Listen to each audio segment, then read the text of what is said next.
All right, so I've been diagnosing this Mercury, and first thing I did was, good news, everybody knows I have lots of Mercuries.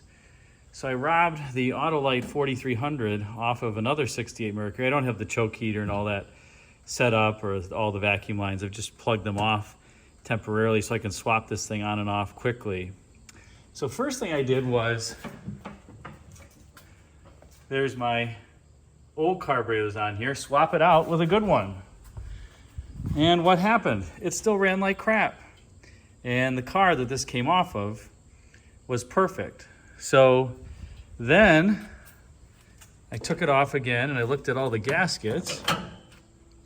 And these have a gasket spacer and a gasket. And I noticed that the base gasket is the wrong one. This was the base gasket that was on the car. And it has this little tang in the front, but it needs one for the PCV elbow in the back. It should look like this.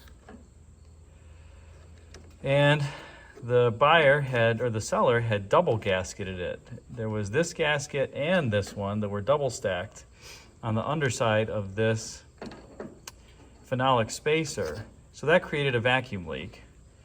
So I took that off, and then I also robbed the phenolic spacer and the gaskets off of the good 68 Mercury, because I know that car ran perfectly, and put everything on this car. So I had everything on this car from that old one, because sometimes these phenolic spacers crack and you can't see it and they have a vacuum leak. And it still ran like crap. So then you move from it being a fuel issue to something else. And in this case, the next thing to check is ignition. So pop the distributor cap is new.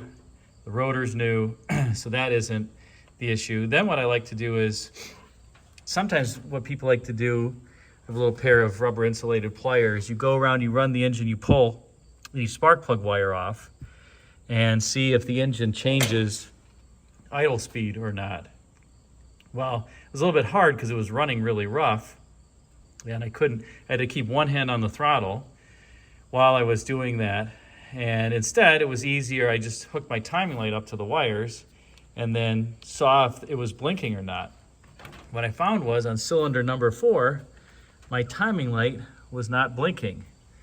But there was spark. I could see spark there. And I put a spark plug, I pulled the boot off, put a spark plug in it, and it was sparking appropriately when it was grounded. So that means the plug is dead. So I took the plug out, and sure enough, can't really see it, but it's totally fouled. The plug is completely fouled, and my guess is that the carburetor was behaving badly and it fouled out the plugs. This engine has no blow-by. It's in really, really nice shape, great compression, so that's not the problem. Problem was the old carburetor at some point had just, I think, so severely was running horribly rich that, well, it was just not working. So then I got a new spark plug, put it in, and you'll see the result. By the way, get one of these buttons, these starter buttons. These are great. You just hook it up there to the starter relay into the positive battery cable, and then you can start the car up from under the hood. One great thing about Fords, here by the way is the interior seats, all in really nice shape. There's plastic on the back ones to protect them. If I just turn the key on, now the car will keep running once I start it. So you ready for this now? This was a crabby car before. I didn't take a before video because it ran so poorly, but here we go.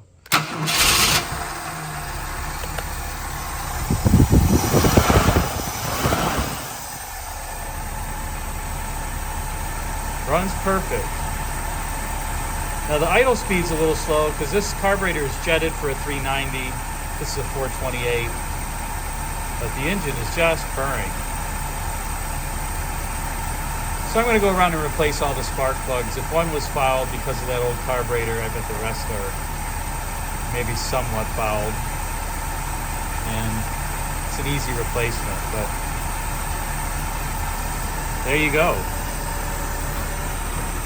So it pays to have multiple vehicles that are the same. Oh man, it's running way better. I gotta figure out the accelerator pedal height because it's low. I don't know where the pedal height adjustment is on this. It's not under hood. Might be on the floor. I think somebody adjusted it so they didn't hot rod it too much or something, but at least that is solved. So remember, when you're trying to diagnose a car, think a few things. It's either ignition, fuel, or a mechanical issue.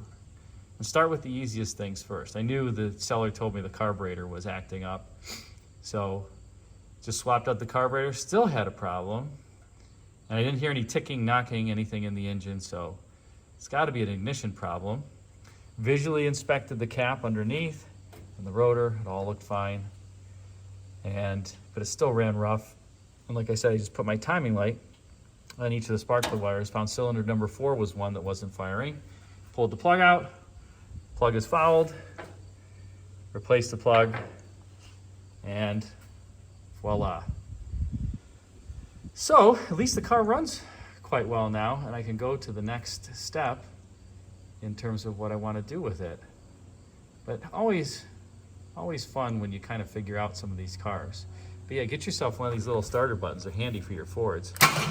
You just squeeze the trigger and you can start the car. Now, like I said, it'll start and then die with the key off unless you hot wire the coil from the battery. But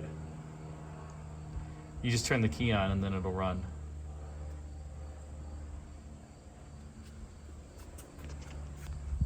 Starting to fix up the lovely 68 Park Lane Brougham.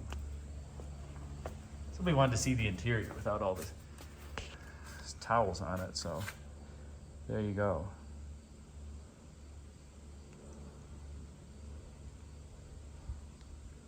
I'll take the plastic off of the back seats at some point here in the near future, and then there you go, 428 F4 valve. That's 4 Venturi.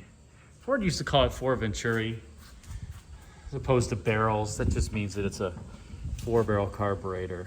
2 primaries, 2 secondaries, and the dreadful Autolite 4300, but it's running well now.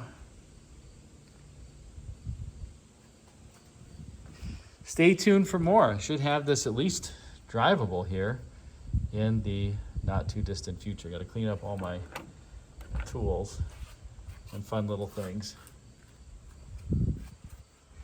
And if you ever have to put air conditioning or refrigerant in your air conditioner, make sure that you know that this port opens clockwise, not counterclockwise. Don't forget that. Otherwise you're going to snap that off.